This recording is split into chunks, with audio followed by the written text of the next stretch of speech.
The battle that nearly changed the course of British history took place on the 21st of September 1745. It was an attempt to reinstate Catholic Stuart monarchy in Britain in place of the Protestant Hanoverians. The Battle of Preston Pans. A battle that has been remembered in Scotland many times through reenactments,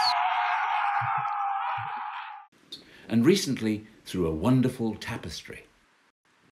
The tapestry tells the story through picture panels. This video tells the story by means of the tapestry and reenactment together. Prince Charles Stuart began his journey in France, boarding a ship that would take him to Scotland.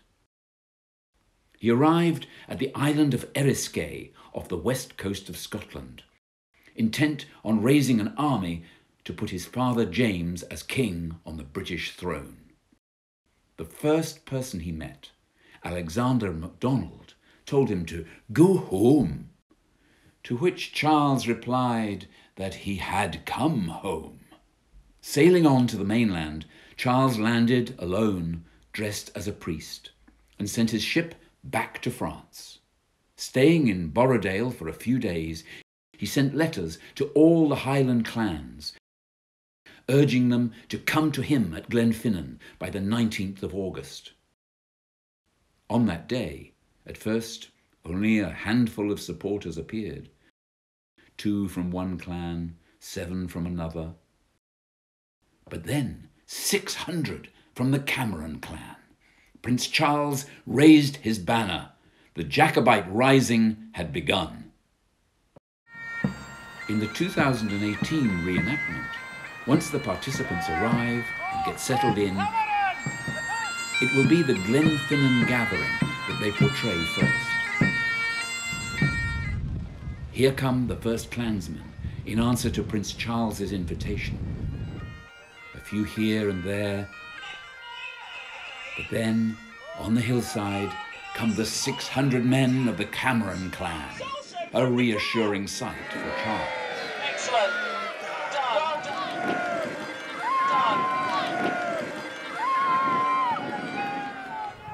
Prince Charles addressed them all, as did the clan leaders, and then the banner was raised. Charles's followers had begun to look like an army. And off they went on their way east to meet whatever stood in their way.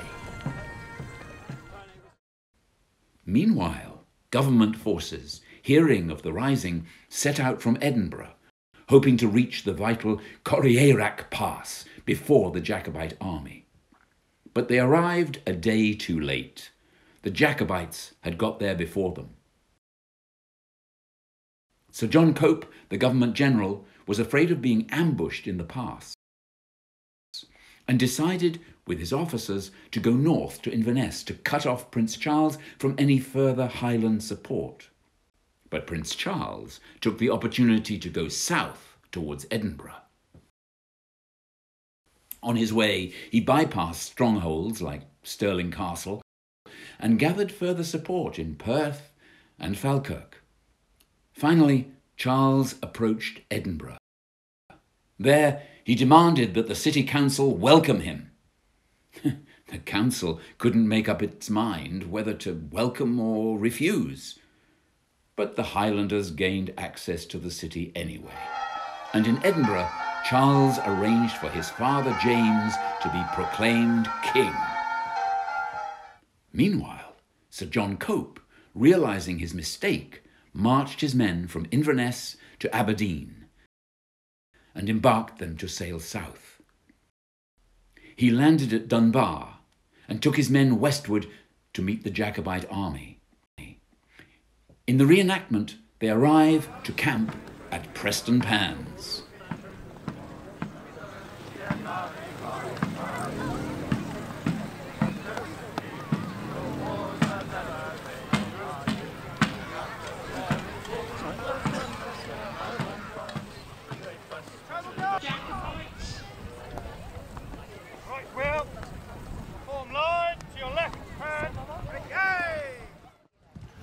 Sir John then consulted with his officers.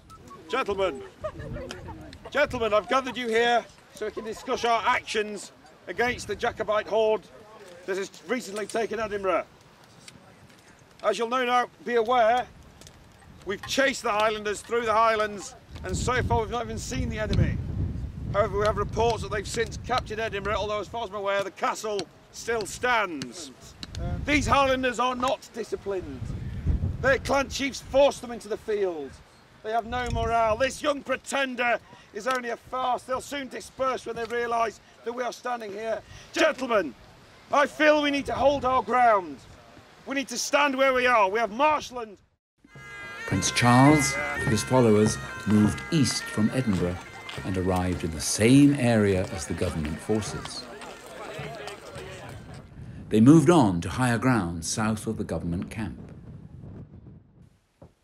The two armies, each with about 2,300 men, faced each other, but there was marshy ground between them. For most of the day, the armies exchanged musket fire with each other across the marsh.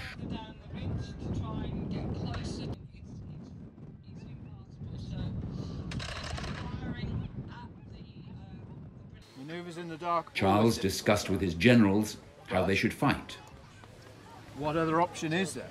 This gives us the best chance of success, I would say. Very well, then not the dark, but the near dark. We'll go in the morning. We'll go early in the morning and arrive before the dawn. Listening in behind Prince Charles is a local man who has just told the prince that he knows of a narrow track through the swamp.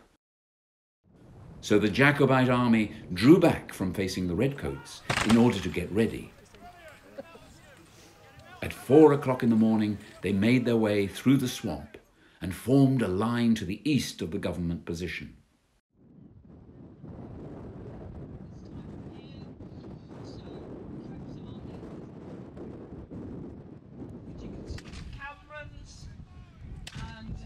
At 6 a.m, the sun rose and the morning mist cleared away. Sir John hurriedly roused his men and wheeled them round to face the new direction. But the Jacobite army, with the sun behind them, moved ahead and then charged.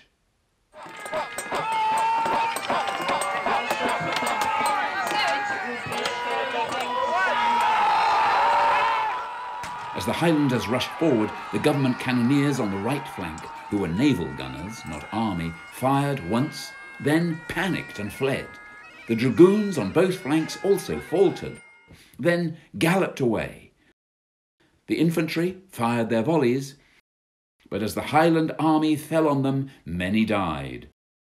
Others fled. The dragoons did reassemble, but would not rejoin the battle. Sir John Cope and his officers galloped away. The battle had taken less than 15 minutes. Of the government army, 400 died. 1,600 were taken prisoner. Only 170, led by Sir John Cope himself, managed to reach Berwick-on-Tweed. The Highlanders captured the government stores of muskets, ammunition, and money. That night there were great rejoicings in Edinburgh and a victory ball. It was an astonishing victory. Having landed alone on July the 23rd, by September the 21st, in less than 2 months, Charles had raised and inspired an army which conquered Scotland. During October, Charles negotiated with France, who agreed to help. The new recruits to his army were trained to fight.